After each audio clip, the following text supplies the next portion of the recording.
You don't gotta go home, but you can't stay here. And no, I don't wanna be alone. Hey there YouTube, this is Cine for Cine Reviews, and today I'm going to be reviewing Space Amoeba, also known as Yog, Monster from Space. This came out in 1970.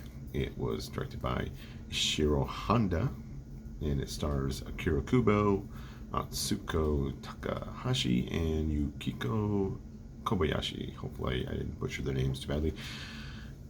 I'm not sure if anybody will know them either. So this is pretty much your typical campy rubber suit monster film. And in this one, there's this space probe that's flying through space and encounters what I call the alien glitter monster.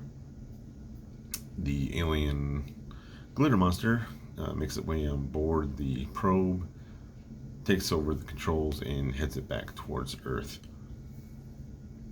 So, space probe gets back to Earth and crash lands off this remote island.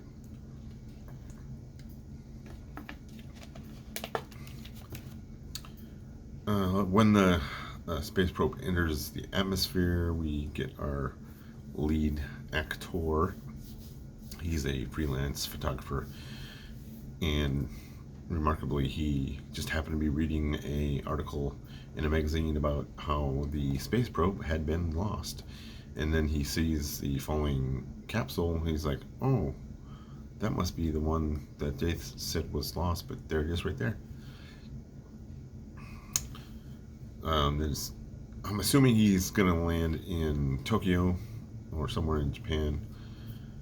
I have no idea where the actual island is. And I don't know that he would know where that island is or where that space probe ended up landing, or capsule. So he gets back to dry land and he's trying to pitch his idea for a story about the capsule returning to a editor-in-chief dude, and editor-in-chief dude's like, nah, we're not gonna print that. But you know what? Go ahead and make up a story or something and sell it to some other dudes in like Brazil or someplace. They'll print that. And he's like, nah, I'm not doing that. Then he gets approached by these other people that want to get him to do some freelance photography on an island, and they want to make this brochure for their company because they're trying to get funding for this tourist location on this island. Boom. Gets on a boat, and everybody heads over to the island. And then that's when all the monsters started attacking. The first one is the giant squid, and I actually laughed out loud when I saw it. And, I mean, it's a giant monster, but it's kind of cute. And I was like, there's no way anybody can be afraid of this thing because it's just too cute.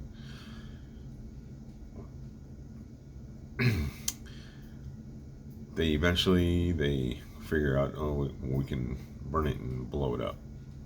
So basically they blow some calamari everywhere.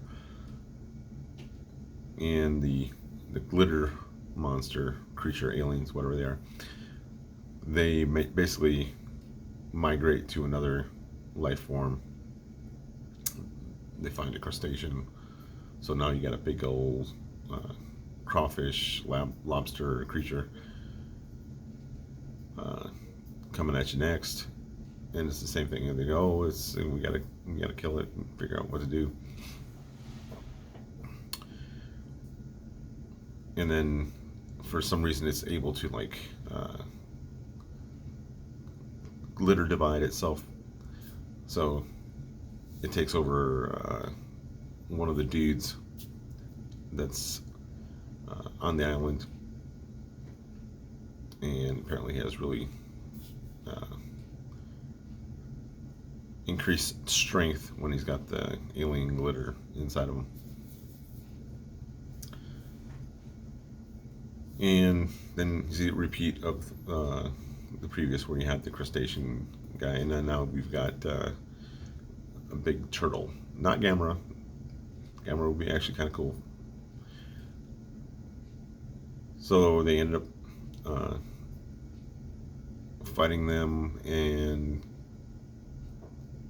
they both fall into an active volcano, and that takes care of the two creatures that, because they're fighting and they end up falling in there. I'm kind of unsure why. Oh, I'm sorry, I completely forgot. The only thing that can affect them are high frequency noises made by either porpoises or bats, and the villagers are running around trying to find these bats, and the human dude knows that the bats are bad for him, so he's trying to beat them to all the locations that have bats and kill all the bats. They're at the very last one, and possessed dude is like, oh, we're gonna defeat you, blah blah blah, and they're trying to convince him, the person that's inside, to come out and release the bats, because they're in this cave, and he put a little thing in front of it so the bats can't get out. Eventually the dude wins over and he pulls the thing off the cave, and that drives the crustacean and the turtle tortoise thing to fight each other. Then he decides to do his heroic sacrifice. He goes and kills himself. Overall, I'd recommend it. It's complete schlockiness of big rubber suits, dudes fighting each other. I mean, if you like campy movies, go for it. And I would say, for the time, it would get a solid C. You're just your average, nothing spectacular. It's not terrible. It's definitely watchable, especially if you like kaiju and stuff like that. The squid, I was watching it move, and I guess due to the restrictions of how to make that kind of costume, they pretty much had to have it standing straight up, and I'm assuming that most creatures that are not vertebrates would just be slinking across the ground instead of standing straight up, and you could see where his feet were part of the costume. It was like, oh, that's that foot, and that's that foot. But it was still a fun watch. I've got Amazon Prime, so I'm going to be looking at some more monster movies and doing some more reviews. If you like this review, go ahead and hit that like button. If you have a comment, either positive, negative, critical, non-critical, happy to see them. If you came from someplace else and you're like, hey, I kind of like this, go ahead and hit that subscribe button for any new videos I release, and I will see y'all in the next review.